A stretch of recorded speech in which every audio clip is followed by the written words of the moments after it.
ফিলিস্তিনের মুসলমানদেরকে হেফাজত করেন। যদি না করে মুসলমানরা যদি একত্রিত হয়ে যায় আপনাদের পায়ের তলে মাটি থাকবে না। ফিলিস্তিনের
কালো হাত ভেঙে দাও, ঘুরিয়ে দাও বদরের হাতিয়ার, উহুদের হাতিয়ার।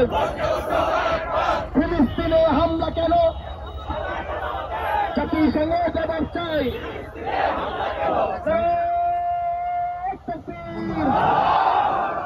নারায়ে তাকবীর, বিশ্বের মুসলিম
আজকের এই পথসভায় এ পর্যায়ে আপনাদের সামনে বক্তব্য পেশ করবেন বাংলাদেশ জামাত ইসলামের শেরপুর উপজেলা শাখার সম্মানিত নায়েব আমির জনাব মাওলানা নাজমুল হক।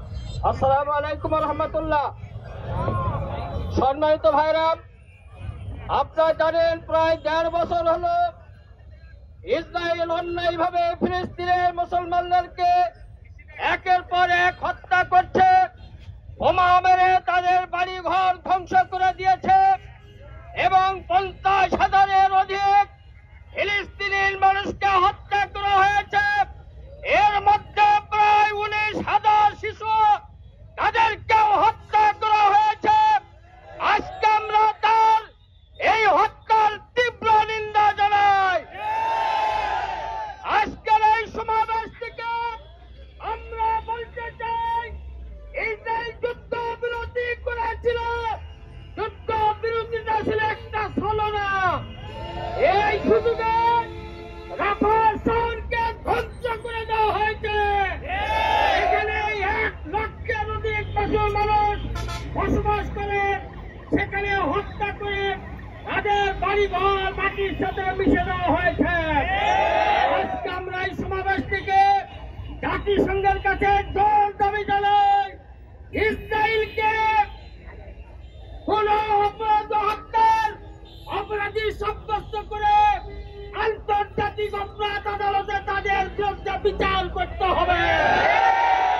যদি তা না করা হয়, গোটা বিশ্বের মুসলিম এক প্ল্যাটফর্মে এসে ইসরায়েলকে মাটির সাথে মিশিয়ে দিবে।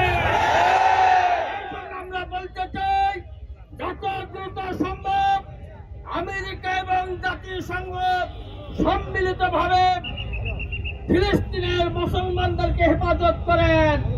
যদি না করেন, মুসলমানরা যদি একত্রিত হয়ে যায়, আপনাদের পায়ের তলে মাটি থাকবে না। সম্মানিত ভাইরা আমার, তাই আসুন আজকের এই সমাবেশ থেকে আমরা জানিয়ে দিতে চাই, বাংলাদেশে শুধু নয়, গোটা বিশ্বে আজকে মিছিলের ঝড় উঠেছে এবং আগামী দিনে আরো উঠবে। শুধু তাই নয়, যদি প্রয়োজন হয়, প্রয়োজন আমরা ফিলিস্তিনে গিয়ে ইসরায়েলের বিরুদ্ধে যুদ্ধ ঘোষণা করব। অতএব ফিলিস্তিনের মুসলমানদেরকে হেফাজত করেন, তাদেরকে রক্ষা করেন। আমি সর্বশেষ বলতে চাই, ইসরায়েল ফিলিস্তিনের রাফা শহরকে, গাজাকে ধ্বংস করে নাই, মূলত তাদের কপাল ধ্বংস করে দিয়েছে। ইসরায়েলের পতন হবেই হবে ইনশাআল্লাহ। সেই সংগ্রামে আমরা অংশগ্রহণ করব। এই উদাত্ত আহ্বান রেখে সবাইকে ধন্যবাদ দিয়ে আজকের সমাবেশের কার্যক্রম এখানেই সমাপ্তি ঘোষণা করা হচ্ছে। সম্মানিত ভাইরা, আপনারা জানেন আমাদের চোখের সামনে কত নির্মমভাবে আমাদের ফিলিস্তিনের ভাই বোনদেরকে হত্যা করা হচ্ছে। আমরা দেখতে পাচ্ছি ছোট ছোট বাচ্চার লাশ, আমরা দেখতে পাচ্ছি আমাদের মায়ের বুক দিনের পর দিন খালি হয়ে যাচ্ছে।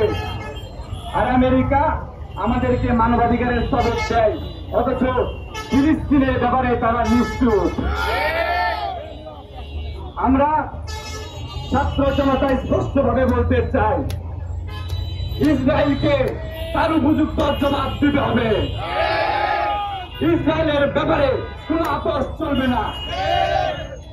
সংগ্রামী ভাইরা, আমরা এখান থেকে কয়েকটি বিষয় আমরা আমাদের কর্মসূচি এখান থেকে ঘোষণা করব। আমাদের প্রথম কর্মসূচি, খুনি হাসিনা তার আমলে ইসরায়েল ভ্রমণের নিষেধাজ্ঞা তুলে নিয়েছিল। সেই সামনে ফিলিস্তিনের পতাকা নিয়ে আন্দোলন করত আর তলে তলে ইসরায়েলিদের সাথে আপোষ করত। সে ছিল মুনাফিক। আমরা ছাত্র জনতা এবং হেফাজতে ইসলামের পক্ষ থেকে স্পষ্টভাবে বলতে চাই, 48 ঘন্টার মধ্যে ইসরায়েল ভ্রমণের নিষেধাজ্ঞার বিষয়টি পুনরায় ফিরিয়ে আনতে হবে। আমরা বাংলাদেশে কোনো অরাজকতা চাই না। আপনারা আমাদেরকে বাধ্য করবেন না। আপনারা যদি 48 ঘন্টার মধ্যে ইসরায়েল ভ্রমণের নিষেধাজ্ঞার বিষয়টি পাসপোর্টে স্পষ্টভাবে উল্লেখ না করেন, আমরা উত্তরবঙ্গ ব্লকের কর্মসূচি নিতে বাধ্য হবেন। সম্মানিত ভাইরা, এরপর আমাদের দ্বিতীয় যে বিষয়টি থাকবে সেটি হচ্ছে, ইসরায়েল নামক কোন রাষ্ট্রের অস্তিত্বে আমরা বিশ্বাস করি না। ইসরায়েল একটি অবৈধ দখলদার রাষ্ট্র। সে আমাদের ভাইদের রাষ্ট্র দখল করে সেখানে ঘাঁটি গেড়ে বসেছে। আমেরিকাকে তার এই কর্মকাণ্ডের জন্য অবশ্যই নিন্দা প্রস্তাব জানাতে হবে। আমরা আমেরিকারও পাঁচ চাটবো না, ভারতেরও পাঁচ চাটবো না। আমরা বাংলাদেশি মুসলিম, আমরা বুক উঁচিয়ে করে বাংলার মাটিতে হাঁটবো। কোন রক্ত চক্ষুর ভয়ে আমরা মাথা নত করে থাকবো না ইনশাআল্লাহ। সম্মানিত ভাইরা, এই বলে আমি আমার বক্তব্য শেষ করছি। 48 ঘন্টা পর আমরা যদি কোনো পদক্ষেপ না দেখি, আমি আবারও বলছি, 48 ঘন্টার মধ্যে আমরা যদি কোনো পদক্ষেপ না দেখি, উত্তরবঙ্গ ব্লকের কর্মসূচি ঘোষণা করতে আমরা বাধ্য হব। সম্মানিত জনতা, ইতিমধ্যেই নেতৃত্ববৃন্দ বক্তব্য রেখেছেন। আজকে এই স্পষ্ট ভাষায় বলতে চাই, ফিলিস্তিনের একটি রক্ত ছবি ধরে নাই, সারা বিশ্বের মুসলমানের রক্ত ঝরিয়েছে। কথা বলেন ঠিক কিনা? আমরা শুধুমাত্র ফেসবুক স্ট্যাটাস দিয়ে নয়, আমরা ডক্টর ইউসুফকে বলতে চাই, সর্বোচ্চ ক্ষমতায় থেকে আপনি ইতিমধ্যেই সব প্যারাগ্রাফ বন্ধে যাদের বেতন বাংলাদেশের তৈরি মুসলমান